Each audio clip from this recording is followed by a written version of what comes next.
My name is Rajesh Midda and I've recently passed the SQE assessments at my first attempt.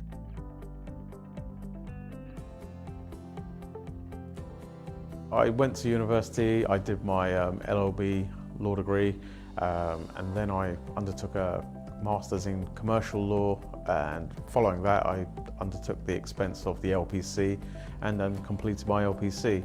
After that I didn't manage to get myself a training contract, and I ended up in the financial services sector pretty quickly in a legal capacity, doing various legal roles.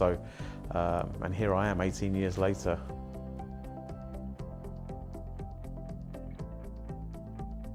Once the SQE route was announced, to me it was a no-brainer. I had to go through it. I'd always wanted to get qualified, but due to other life factors such as getting married, progressing up the career ladder and salary levels increasing, I couldn't take the hit on salary and things like that as time had progressed, having children and the like. So expenses had gone up, I couldn't take the hit financially, so I stopped actively looking for a training contract, and because they were just like gold dust. So once this SQE route had materialised, it literally just was a no-brainer. I had to go for it. A simplified route into qualification as a solicitor.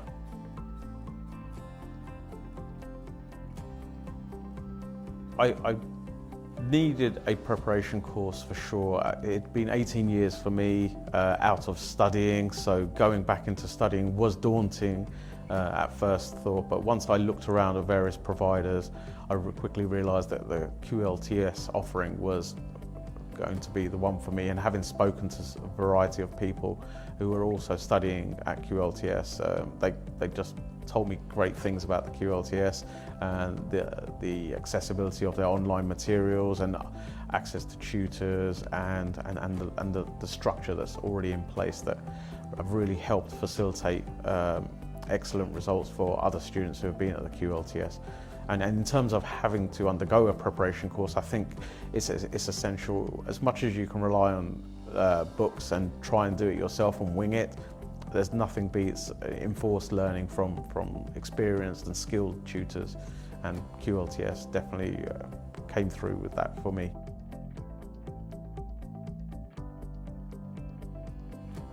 I've had a very positive experience studying with the QLTS school. From day one, there's been the information flow to me, the promptness of email and communication was always there. Literally once I'd enrolled, within a few days, my tutor had been in touch. We'd set out a structure of what I was going to follow, and I followed that structure almost to a T, and it definitely worked for me. Hence, here I am. I've managed to pass the first attempt, the first sitting of the SQE exams.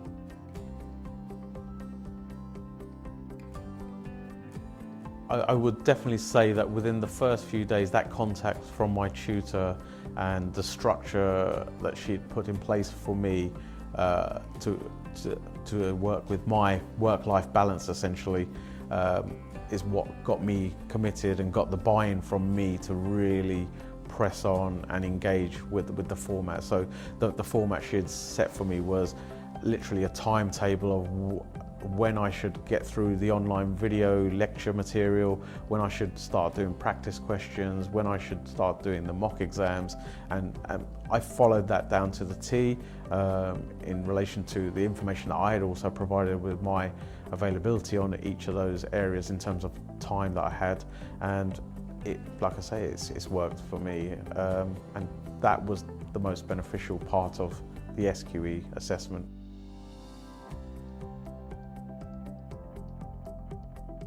Essentially, being in a conventional 9-to-5 job in the city is never a 9-to-5 in the city, so it can be an 8 to 6 easily every day, even when you're working from home in these post-COVID times. So, but I essentially dedicated at least 1 to 2 hours on every weekday to go through material, and when it came to the weekends, it was literally a case of sacrificing social life for several months, which ran, in my case, from November through till April.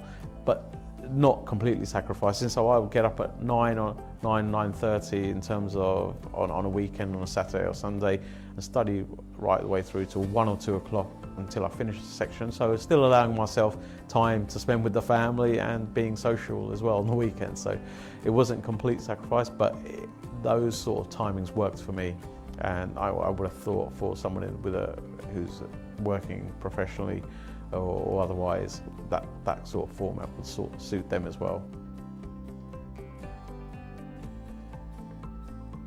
My firm was very supportive towards my aim to pass the SQE assessments and undertaking the SQE preparation course.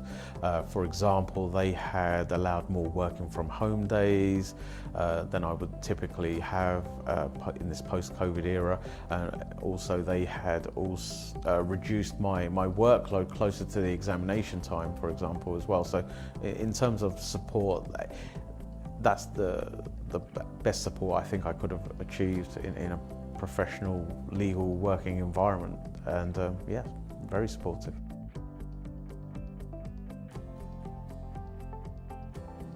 I felt very well prepared when I came to sit the SQE assessments. The QLTS SQE preparation course had essentially prepared me very well in terms of the structure that was put in place right at the outset from the tutor. The tutor had set that timetable for me to follow, to go through all the materials, go through all the practice questions, and additionally the mock exams, which I followed literally down to a T and put in sufficient time to absorb all the information and see what kind of questions were likely to materialise in the SQE exams themselves. So yeah, the preparation and guidance that I'd received from the QLTS preparation course definitely made me feel very confident going into the examinations.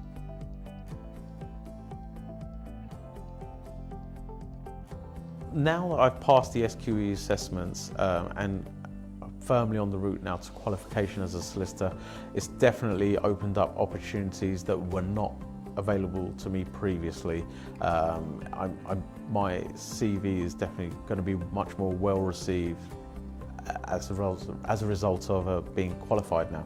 The earning potential is definitely going to increase, and also the areas of law that I could probably work in now has increased, and just yeah, literally the opportunities now available to me as a result of passing the SQE assessments has increased my options tenfold, I would say.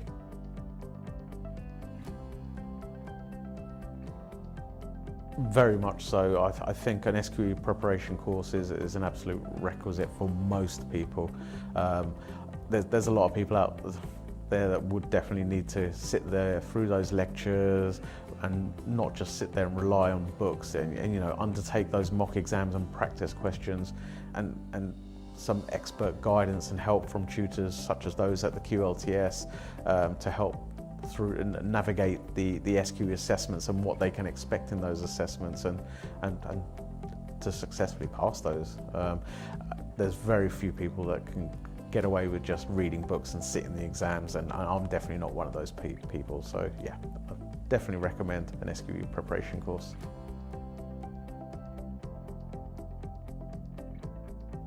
From my experience, I would definitely recommend that you give yourself at least 6 months before sitting a SQE examination, and like I say, I would recommend someone took the preparation course. But the biggest thing you need to provide is your time and commitment. If it was easy, everyone and free, everyone would be doing this. So you know, if you're going to put your time and your money into undertaking the SQE assessments and an SQE preparation course, you've just got to invest your time and be committed to put the hard hours in to study and hopefully achieve a successful result.